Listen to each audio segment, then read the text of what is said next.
تقيا وقائد المجاهدين بلغ الرسالة ونصح للأمة وتركنا على محجة البيضاء ليلها كنهارها لا يزيغ عنها إلا هالك أما بعد طبتم وطاب ممشاكم وتبوأتم من الجنة منزلا. Bapak-bapak dan ibu-ibu jamaah salat subuh yang dirahmati Allah Subhanahu wa taala. Alhamdulillah pada kesempatan subuh ini kita masih diberikan kesehatan dari Allah Subhanahu wa taala. Diberikan taufiknya sehingga kita dapat melaksanakan ketaatan kita kepada Allah, melaksanakan salat subuh secara berjamaah.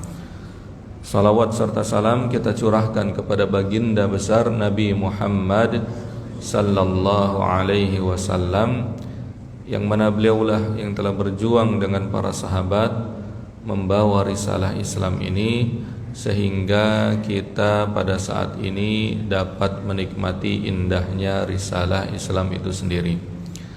Bapak dan ibu-ibu sekalian, kembali kita melanjutkan kajian rutin kita berkaitan dengan akhlak, ya. Di sini kita akan membahas berkaitan dengan ubudiyatul qalbi, ya. Ubudiyah itu adalah penghambaan kita kepada Allah Subhanahu wa taala. Al-qalb itu adalah hati. Ternyata selain jasmani kita yang beribadah kepada Allah Subhanahu wa taala, hati juga itu tidak kalah penting nilainya di sisi Allah Subhanahu wa taala dalam penghambaan kepada Allah Subhanahu wa taala. Terkadang kita bisa, atau mungkin seorang muslim dia bisa sholat 5 waktu, dia bisa tahajud, dia baca Quran, tetapi hatinya tidak khusyuk kepada Allah Subhanahu wa taala. Hatinya menginginkan hal sesuatu dari manusia. Nah, ini tidak diterima oleh Allah Subhanahu wa taala. Nah, inilah yang menjadi landasan pentingnya kita mengetahui, mengelola bahwa hati atau penghambaan kita kepada Allah itu tidak lepas daripada bagaimana hati kita menyembah Allah Subhanahu wa taala. Ada beberapa kaidah, ya. Di sini ada 60 kaidah, ya, berlandaskan daripada hadis-hadis Rasulullah sallallahu alaihi wasallam, dan tentunya ayat atau firman Allah Subhanahu wa taala berkaitan dengan ubudiyatul qalb, penghambaan Allah itu dimulai dari hati kita, ya. Yang pertama adalah al-qalbu mahallu nadharir rabb, ya, bahwa hati itu adalah di mana Allah Subhanahu wa taala melihat diterima atau tidaknya ibadah kita, ya. Hadisnya fa'an Abi Hurairah radhiyallahu anhu anna Rasulullah sallallahu alaihi wasallam qala innallaha la yanzuru ila suwarikum wa amwalikum walakin yanzuru ila qulubikum wa a'malikum.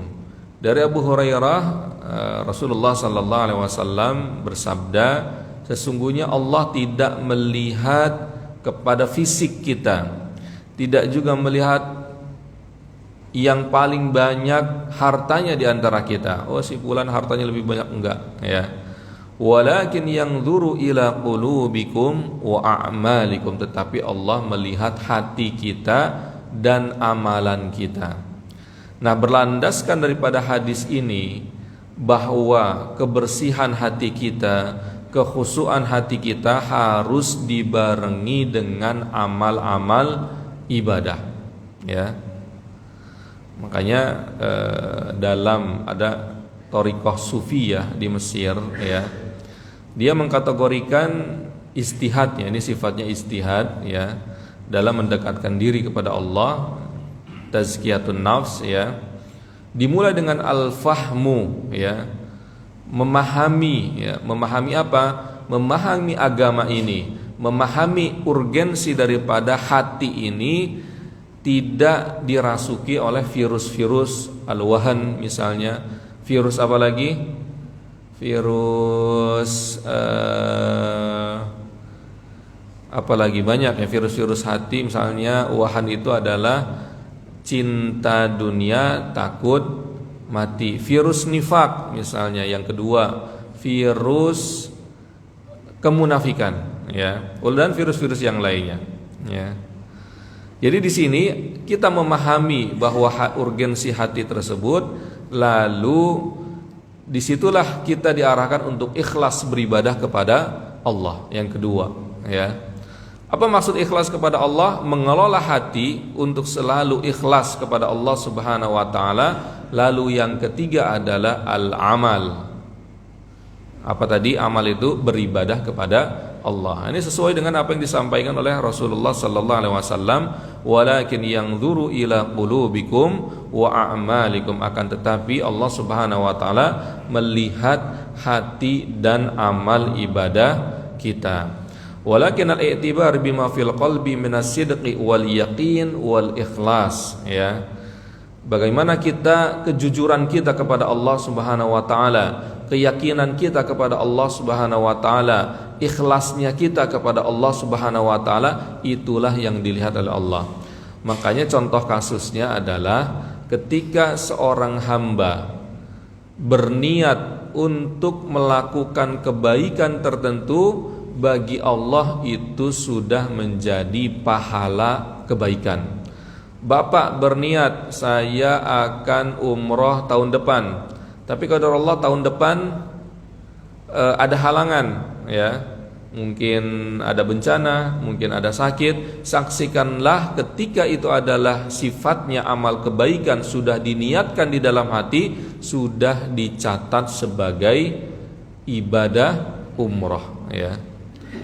Apalagi misalnya saya berniat untuk makanya kemarin saya mengisi ya berkaitan dengan takwa dan husnul khotimah ya. Jadi saya arahkan di situ, banyak orang ya mempunyai planning di masa muda untuk apa yang akan dia lakukan di masa pensiun. Dia mempunyai bisnis properti, bisnis ini diharapkan di masa-masa pensiun dia sudah menikmati hasil investasinya ya. Dia memplanningkan diri, nanti masa tua saya tinggal di sini, saya income-nya di sini ya. Tetapi jarang orang yang memplanningkan bagaimana kondisi dan keadaan dia ketika dia wafat ya. Nah, jadi pertanyaan buat bapak ibu-ibu, apakah bapak-bapak dan ibu-ibu sudah punya planning bagaimana kondisi dan keadaan saya dalam ketika Allah mengambil ajalnya? Sudah ada belum? Ya. Saya katakan ketika itu ya, tulis di HP masing-masing, ya Allah, saya punya planning meninggal saya dalam keadaan sujud ya. Ya Allah, saya punya planning meninggal saya dalam keadaan membaca Al-Qur'an. Ya Allah, saya punya planning meninggal saya ditembak sama orang Yahudi. Nah itu planning ya. Di sini nggak ada orang Yahudi ya. Mungkin anteknya Yahudi ya, proyeknya Yahudi ada di Indonesia ya. Tapi orangnya mungkin nggak tahu, belum saya dapetin ya. Tapi ini penting, ini berkaitan dengan hati. Ketika kita sudah punya planning kebaikan tertentu, Allah Subhanahu wa taala akan mentaufikkan kita, menolong kita. Nah ini kenapa pentingnya kita mengelola hati, memanage hati untuk menjadi hamba Allah yang beriman dan bertakwa. Sebelum jasmani kita, yaitu niat dulu ya, mengkondisikan niat dulu. Makanya mazhab Imam Syafi'i dalam beribadah itu segala apapun ibadah harus ada niatnya. Innamal a'malu bin niat. Dan niat bagi madhab Imam Syafi'i harus ditalafuzkan. Apa itu talafuz? Diucapkan. Nawaitu an usalliya as-subhi rak'ataini ya. Apalagi nawaitu an nawaitu an adfa zakat al-fitri. Nawaitu, saya Allah, saya niat untuk bayar zakat fitrah. Ya Allah, saya niat untuk begini. Ya Allah, saya niat untuk melakukan kebaikan ini.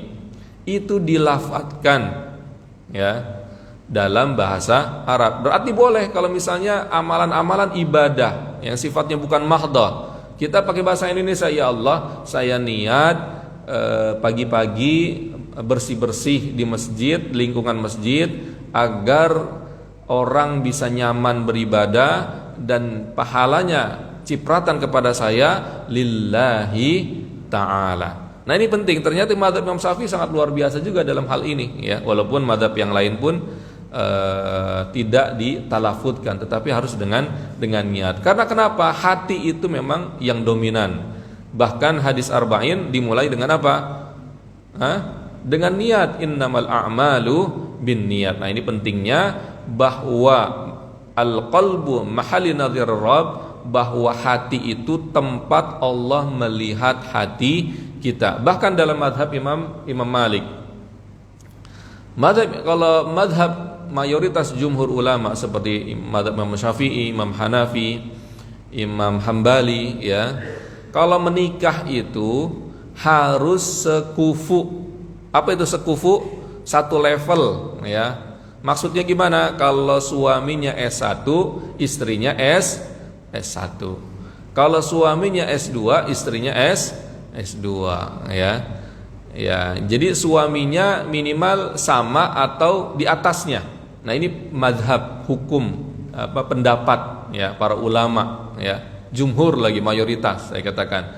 Kalau suaminya S2, ya istrinya S2 atau S1 ya. Tapi yang menarik, mazhab Imam Maliki mengatakan tidak peduli mau S1, S2, S3, enggak dipersyaratkan kufu ya. Kalau misalnya suaminya lulusan SMA, istrinya lulusan S2, boleh bagi mazhab Imam Syafi'i. Kalau mazhab Imam Maliki. Kalau mazhab Imam Syafi'i boleh enggak? Si suami lulusan SMA, istrinya lulusan S2, boleh nggak? Dari sini nggak boleh, ya, karena nggak takafu tadi, kufu, ya, nggak selevel, ya. Nah, ini jangan-jangan ada nih di antara kita yang seperti itu, ya. Berarti kita mengambil pendapat Imam Malik. Imam Malik mengatakan boleh misalnya suaminya lulusan SMA, istrinya S3 misalnya, boleh. Apa syaratnya? Ini ya. Syaratnya hatinya bertakwa ya.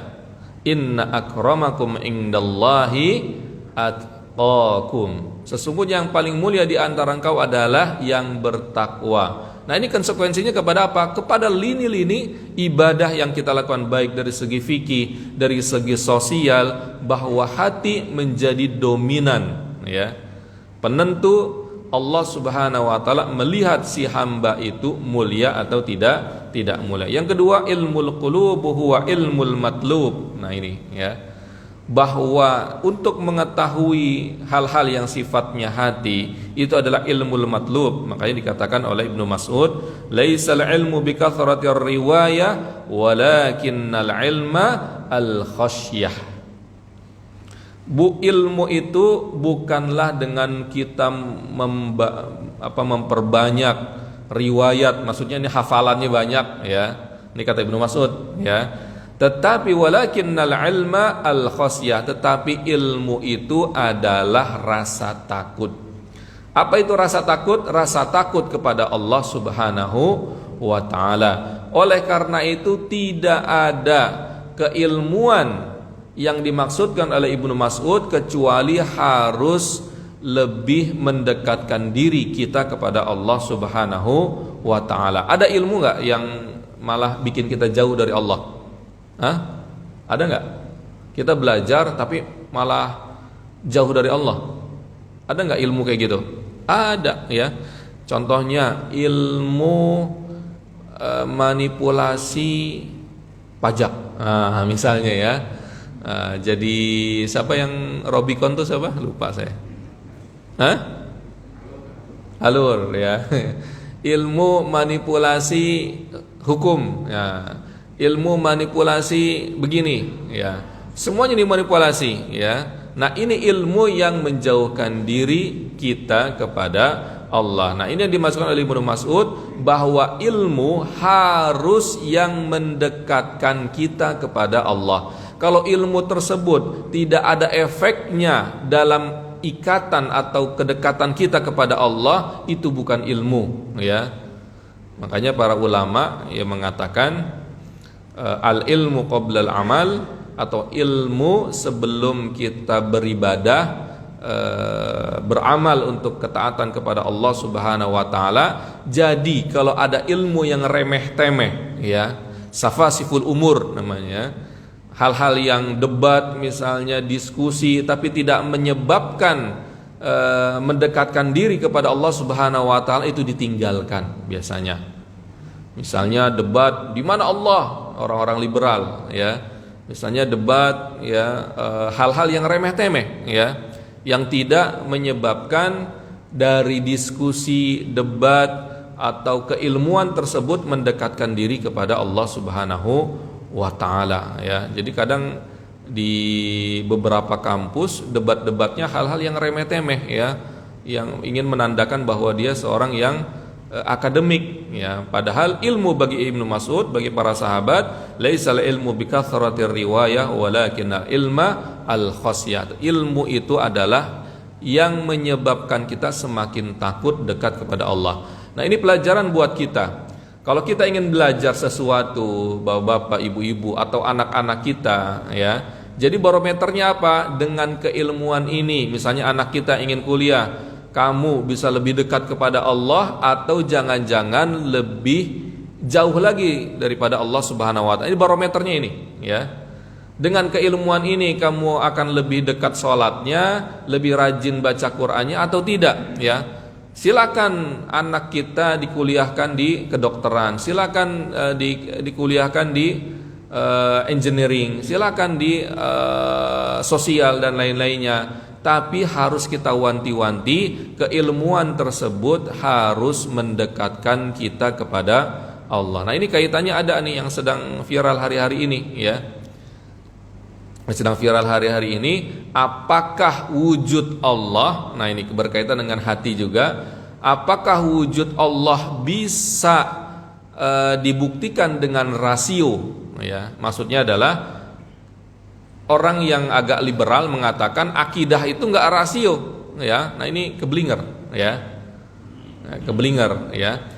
Kewujud atau keberadaan Allah Subhanahu wa taala bisa dibuktikan dengan rasio. Apa itu rasio? Dengan hal-hal yang sifatnya ilmiah, ya. Kalau misalnya wujud Allah, keberadaan Allah tidak bisa dibuktikan dengan hal yang rasio, yang sifatnya ilmiah, ya, berarti Al-Qur'an, ya, alam ini tidak berkaitan dengan hal-hal yang ilmiah. Ini memisahkan antara agama dengan apa? Dengan hal-hal yang sifatnya sains, ya. Makanya yang benar itu apa? Nah, ini keblinger tadi, ya, apa yang mengatakan bahwa akidah keberadaan Allah itu tidak ada kaitannya dengan apa? Dengan hal-hal yang rasio. Nah, ini secara tidak langsung dia mensekulerkan suatu keilmuan. Justru dari dulu sampai sekarang, sampai hari kiamat, bahkan dalam Al-Quran dan hadis-hadisnya, nah ini berkaitan dengan hati juga, ya. Apa itu? Bahwa akidah wujud Allah Subhanahu wa taala bisa dikaitkan dengan apa? Sains, rasio.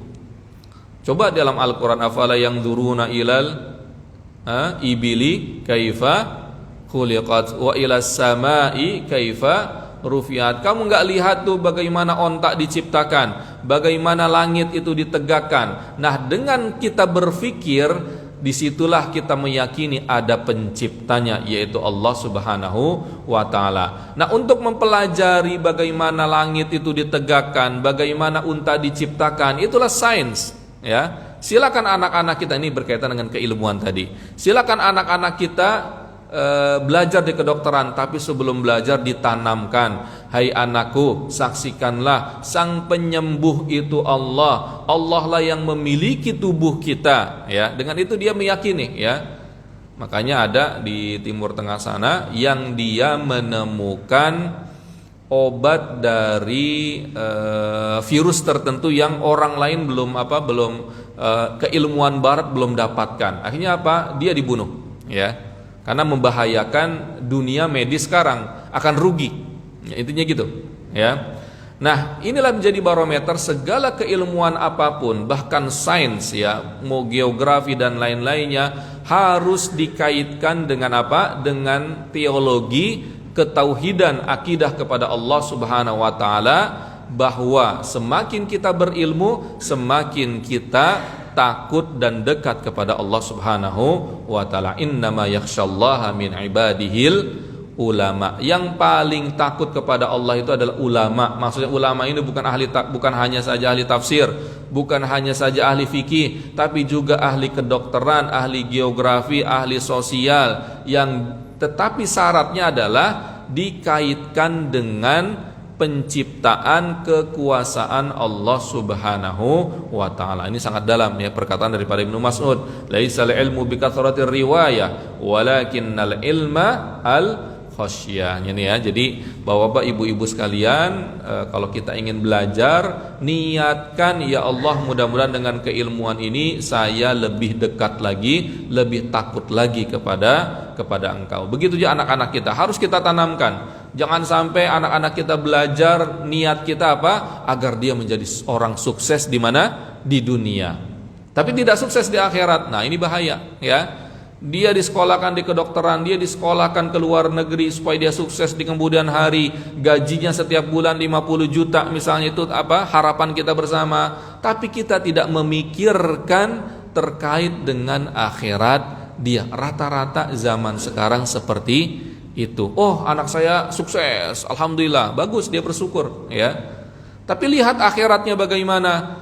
Coba dia pakai kerudung atau tidak, ya. Ya kalau laki-laki jangan pakai kerudung, ya. Ya kalau laki-laki nggak boleh pakai kerudung, ya.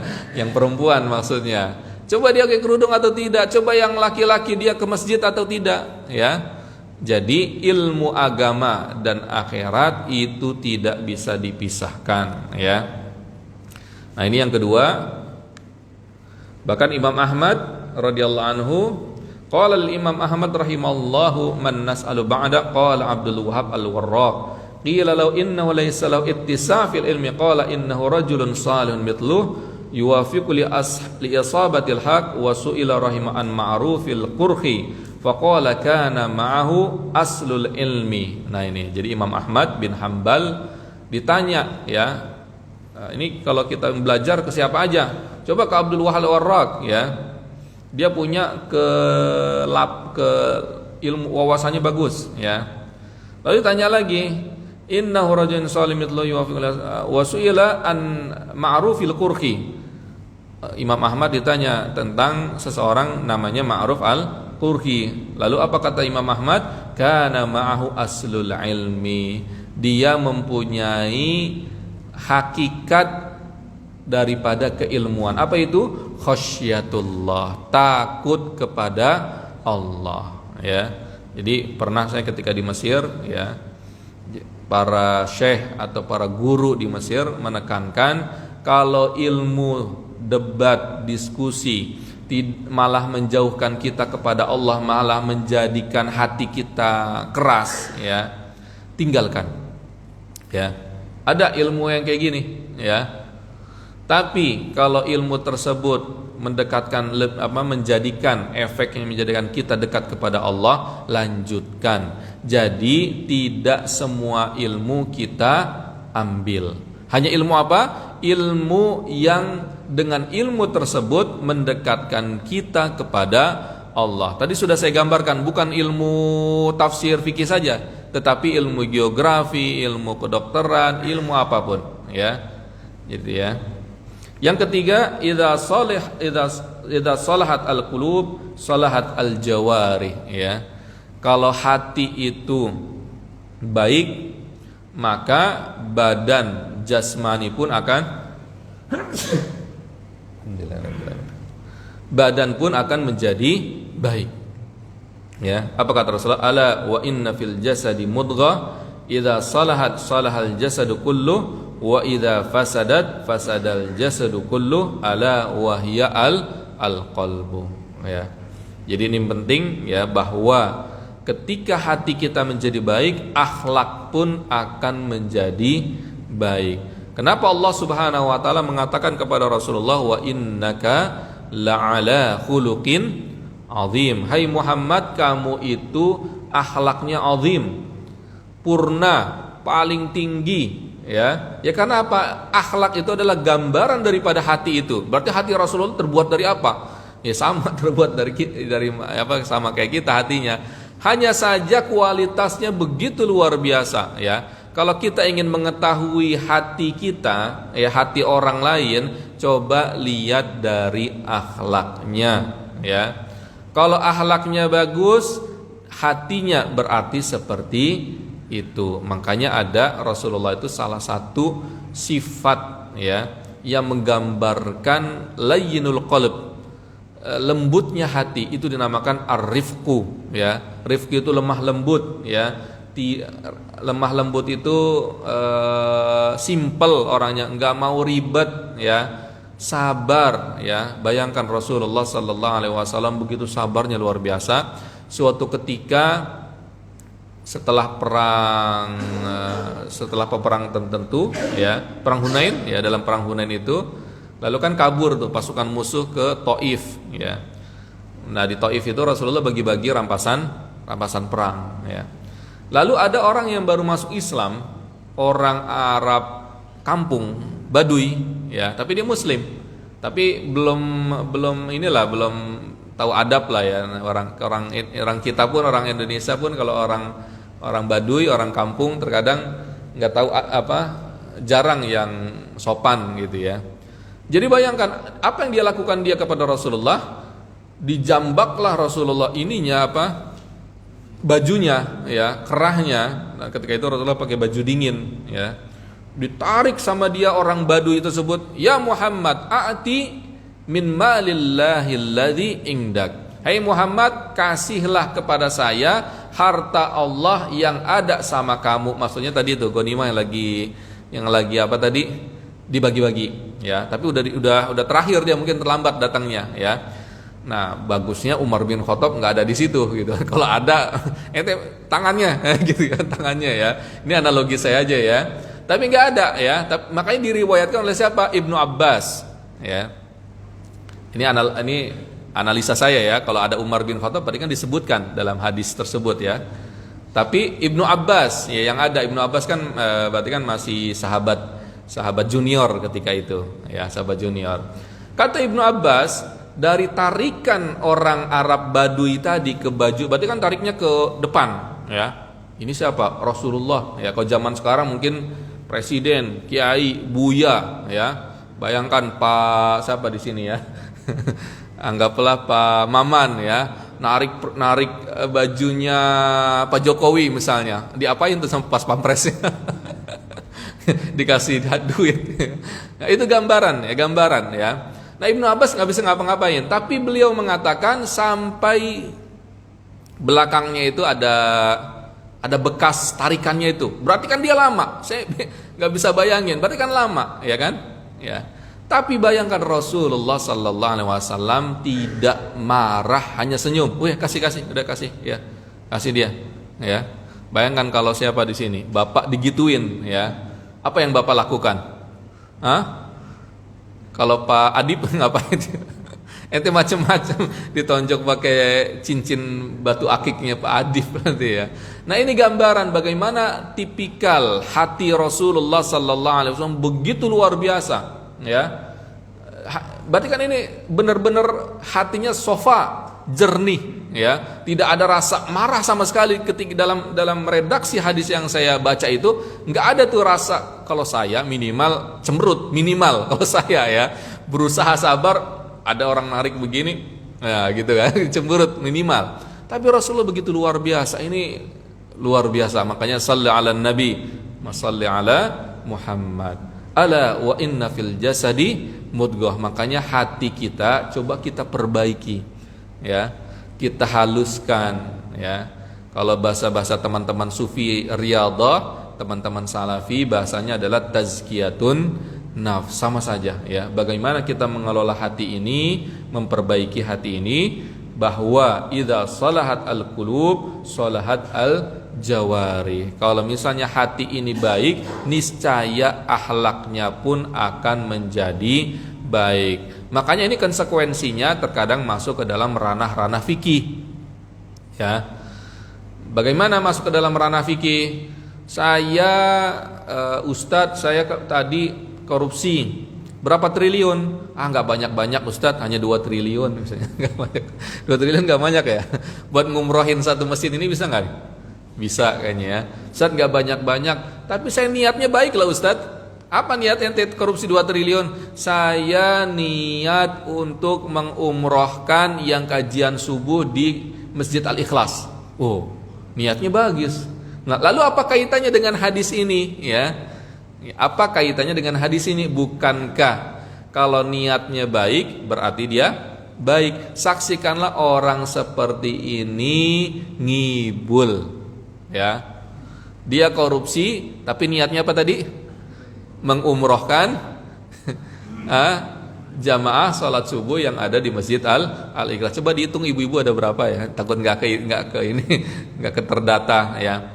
Jadi kalau ada hatinya sudah bagus, pasti dia mendapatkannya pun dengan cara-cara yang baik ya, dengan cara-cara yang halal ya. Didapatkannya dengan cara yang halal, dipergunakannya pun dalam lingkup ketaatan beribadah kepada Allah. Nah, ini berkaitan dengan hati tadi ya.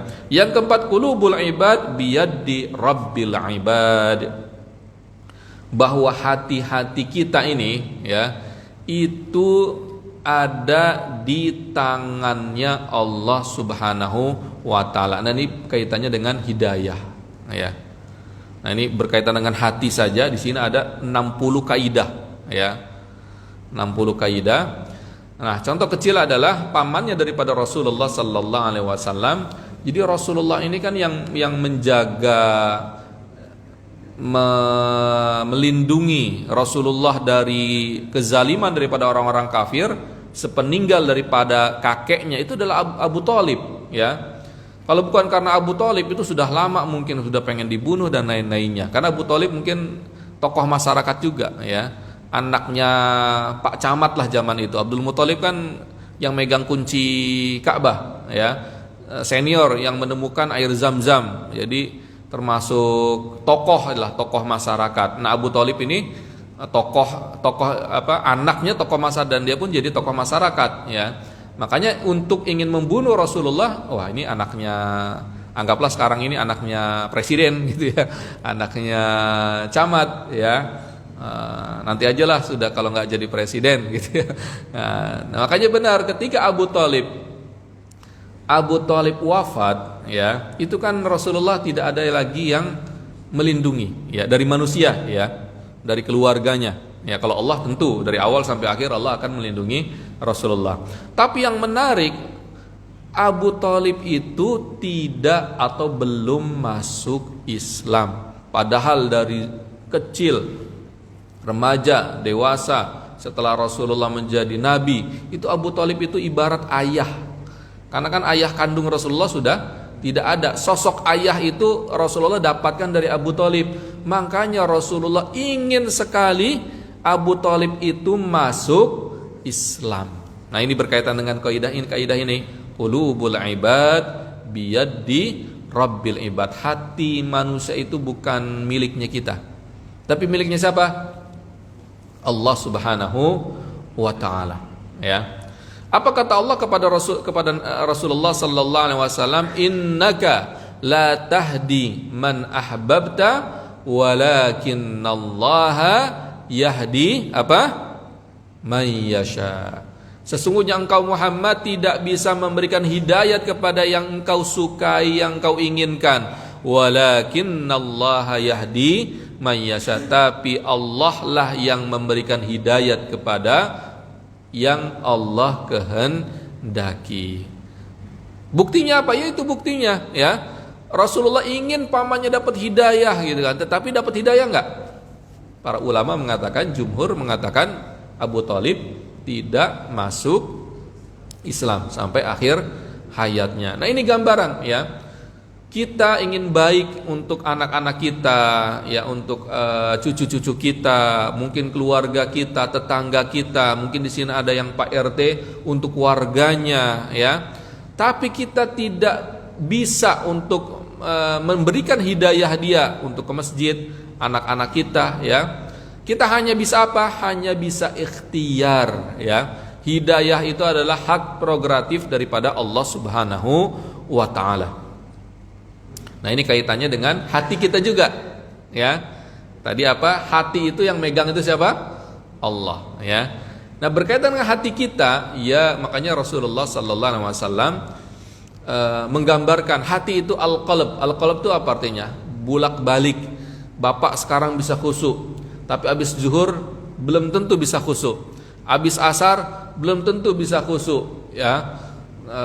Masalah duniawi lah, masalah apalah. Itulah terkadang, makanya terkadang kita bisa khusyuk, terkadang kita lagi maksiat, terkadang itulah manusia, ya. Makanya Rasulullah mengajarkan, ya musarrifal qulub, apa?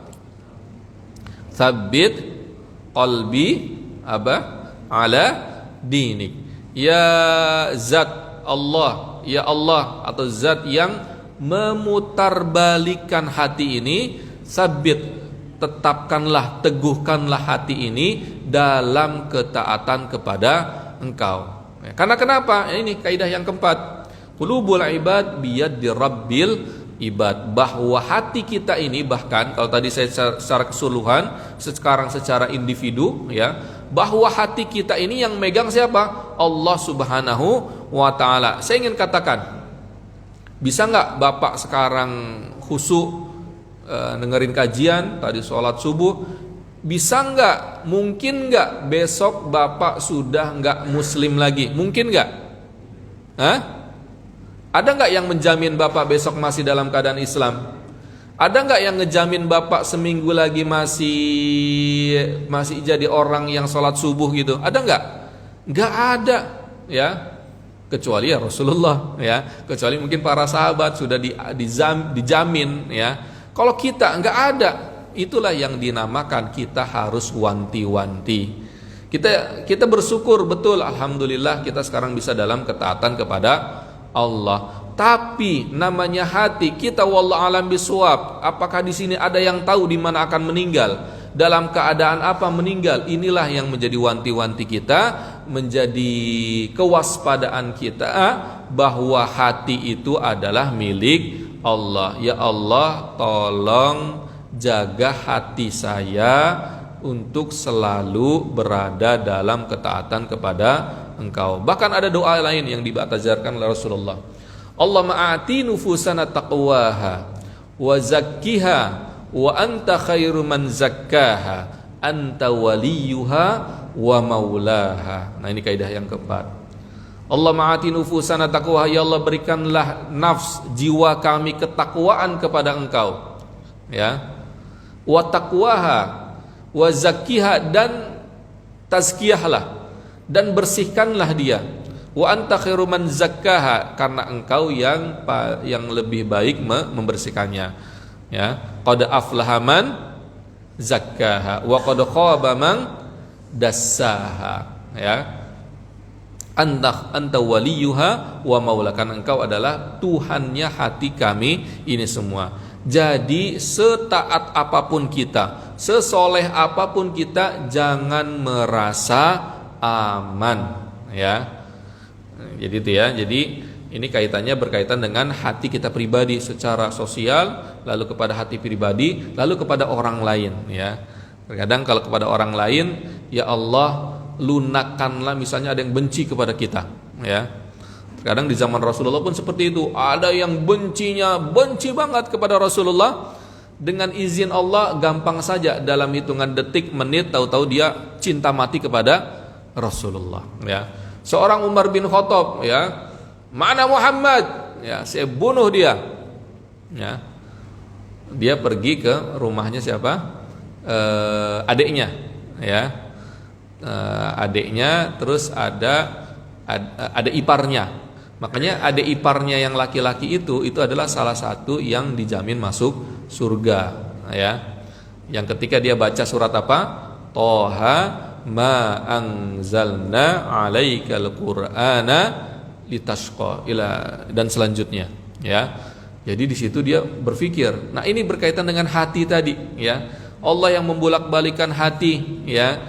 Yang tadinya beriman menjadi kafir, kafir jadi beriman, kita hati-hati. Nah, ini gambaran juga kepada orang-orang yang maksiat, ya. Ya, kita harus tetap optimisme, ya. Anak kita senakal apapun, kita harus punya optimisme, ya. Dia jarang sholat, dia nggak mau baca Al-Quran, dia nggak mau ke masjid, tetap ayo sebagai seorang ayah, sebagai seorang ibu, sana ke masjid, sana ke sini, ya. Tetap dia dengan menyuruh tersebut, dia optimisme. Mudah-mudahan nanti 5 tahun lagi, 10 tahun lagi dia sadar, ya. Harus ada optimisme karena hati itu akan berubah, ya.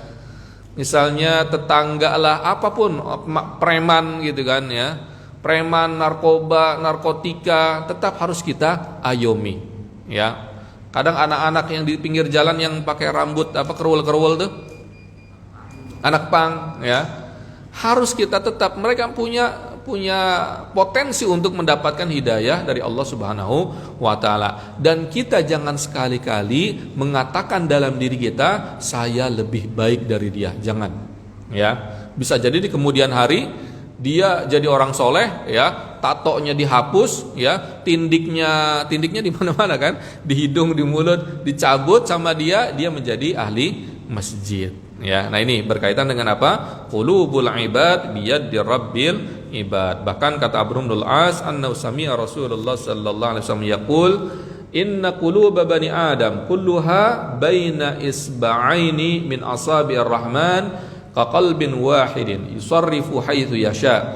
Thumma qala Rasulullah sallallahu alaihi wasallam, Allahumma musarrifal qulub, sarrif qulubana ala ta'atik. Nah, itu tuh hadis yang diriwayatkan oleh Amr bin al-As. Lalu dari Ummu Salamah, kana aktsaru du'aihi sallallahu alaihi wasallam, ya muqallibal qulub tsabbit qalbi ala dinik. Jadi ada redaksi ala ta'atik atau ala dinik, ya, boleh saja, silakan. Ya musarrifal qulub tsabbit qalbi ala ta'atik atau ala dinik, ya. Ya muqallibal qulub, nah ini yang lain, ya. Naam innal quluba baina usbu'aini min asabi'illah yuqallibuha kaifa yasha. Jadi Allah memutarbalikan sebagaimana Allah yang kehendaki. Ada enggak yang dulunya beriman menjadi orang kafir sebejat-bejatnya? Ada, ya. Dulunya dia orang soleh, ya, ahli ibadah, tapi digelincirkan, kena tipu daya setan, ya. Iblis menyamar, ya. Kalau misalnya si orang ahli ibadah tersebut dia sholat tahajud 3 jam, iblis bisa 4 jam, 5 jam, nggak makan, nggak minum, ya. Nah, ini gambaran buat kita semua. Lalu si tukang ibadah, ente kok bisa lebih mantep sholatnya nih daripada saya? Kata iblis tersebut berbentuk manusia, mau tahu caranya? Ayo sini, saya bisikin, gitu, ya. Dulu saya orang ahli maksiat, kata iblis. Nah, ini untuk menggelincirkan orang yang ibadah terus. Saya dulu ahli maksiat, tapi saya tobat. Nah, saya ketika tobat, nah makanya bisa seperti ini. Ente kalau pengen jadi saya, udah maksiat aja, ya. Ya, kayak gitu kata iblis. Nah, ini tipu daya iblis, ya. Oh gitu ya. Ya udah, apa maksiatnya? Ya udah ente pilih nih, kata iblis, ya. Iblis berbentuk manusia supaya ente nanti kalau habis tobat bisa ibadah kayak saya nih, enggak bolong-bolong gitu kan, ya. Akhirnya udah pilih 3, mau minum khamar, mau berzina, atau mau bunuh orang. Wah, dia pikir, aduh, berat-berat semua nih kayaknya nih. Udahlah yang ringan aja lah. Nyegok minuman keras, ya. Kalau minuman keras dicairin dulu batu es. Ya. Akhirnya dia mabok, ya. Habis mabok ngelihat cewek cantik. Zina enggak? Zina. Habis zina ketahuan sama anak kecil. Kata si iblis tadi, ente tuh bunuh tuh nanti, ente kan orang soleh, ya. Kalau bahasa sekarang kan ente pejabat DPR, ya, tutup tuh mulutnya, ya. Akhirnya dibunuhlah sama siapa sih? orang soleh tersebut. Akhirnya berapa yang dia lakukan? Tiganya. Akhirnya setelah itu dia ya jadi candu narkoba, apa tadi? Candu alkohol, berzina dan lain-lain ya. Naudzubillah tsumma naudzubillah. Ini gambaran buat kita. Jadi sesoleh apapun ketaatan kita ya, jangan merasa aman. Itu yang pertama. Yang kedua, kalau kita melihat ada di luar sana anak pang, orang yang tidak ke masjid dan lain-lainnya, tetap harus kita ajak mereka ke masjid, ke dalam ketaatan kepada Allah. Kita dakwahi mereka, tetap harus ada optimisme ya. Jangan sampai ada anak pang atau anak yang tidak baik lah ya. Terkadang kan dengan perilaku yang wah jijik macam-macam lah, udah sana gitu kan, ente ini neraka ya, ente udahlah kafir lah pokoknya, enggak, itu jangan sampai seperti itu ya. Tapi ini mungkin bisa saya sampaikan, tadi sudah soruk ya. Ahlan wa sahlan, kalau ada yang ingin dipertanyakan berkaitan dengan ubudiyatul qalb, ibadah yang sifatnya hati, sudah ada 4 kaidah yang kita jelaskan ya. Hati itu adalah milik Allah, ya Allah melihat hati kita, dan ilmu yang matlub, ilmu yang dianjurkan untuk kita pelajari adalah yang membuat hati kita lebih takut kepada Allah. Baik, ahlan wa sahlan, kalau ini dipertanyakan. Ada? Tidak ada ya. Saya kira udah paham semua ya, mudah-mudahan ya, tinggal pengamalannya saya. Jazakumullah khairan, kurang lebihnya mohon maaf. Billahi taufiq wal hidayah. Wassalamu alaikum warahmatullahi wabarakatuh. Waalaikumsalam warahmatullahi wabarakatuh.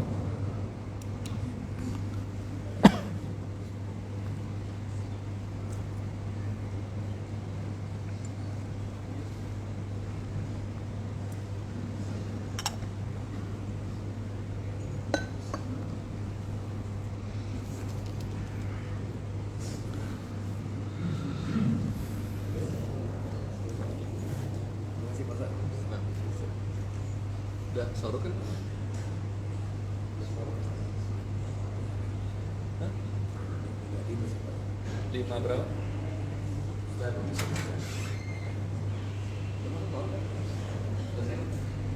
Oke.